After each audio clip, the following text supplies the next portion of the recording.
welcome to my channel again. This is Ma'am Ira.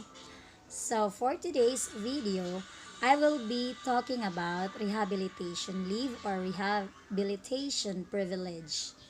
So aminin natin, not all of us know that there is a rehabilitation leave or rehabilitation privilege that exists.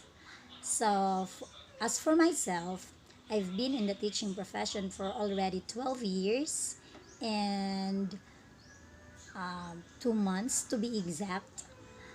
And I just knew it that there is a rehabilitation leave with pay last August 16, 2019 when I met an accident. So if you want to know what is this rehabilitation privilege and who can avail this, then just keep on watching. So I have my copy here so that hindi po ako mawawala sa aking sasabihin. So, what is a rehabilitation leave or rehabilitation privilege? So, it is a privilege given to an government employee. So, only government employee can avail of this rehabilitation leave. Okay, so what is the basis or law or basis for this rehabilitation leave? So, it is from Civil Service Commission and BBM Joint Circular number 01 series of 2016. So, who can avail of this rehabilitation leave or privilege? So, a government employee who met an accident, who got into accident while on duty. That's number 1, on duty. Number 2, while on official travel. Number 3, authorized overtime. Number 4, going to the workplace. And number 5, going back to home from your workplace. So is this with pay? Yes, it is with pay according to Civil Service Commission. So I just asked the Civil Service Commission last August 19, 2019 if I can have full pay for my rehabilitation leave. Not really that you will be given money, but you will receive your full salary. So just like that you are working. Okay, so how long an employee can avail of the rehabilitation leave? So it depends upon the severity of the injury. So if the doctor would advise that the patient or the employee will have to recuperate or to heal the wound for 1 month, 2 months, then that's it. But as to how many months can avail the rehabilitation leave, only 6 months, up to 6 months only. So beyond that, you can never avail anymore of that rehabilitation privilege. Okay.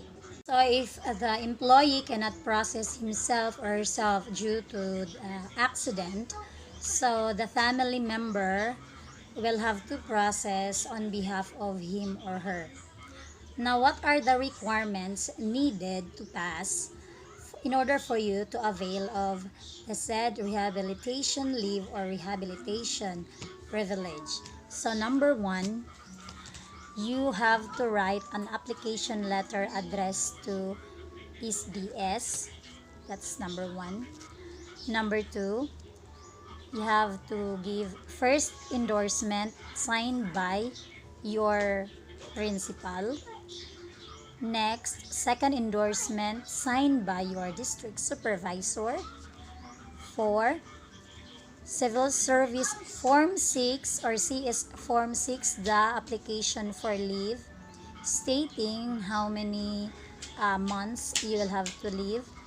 Then next, CS Form 41, signed by your number 1 attending physician, and the second one signed by a government physician or your division physician. Make sure that it is with 2 documentary stamps. Next, you have to provide police report of the accident. Next is a medical certificate from your attending physician, noting the days of how many months you should have to avail of the leave.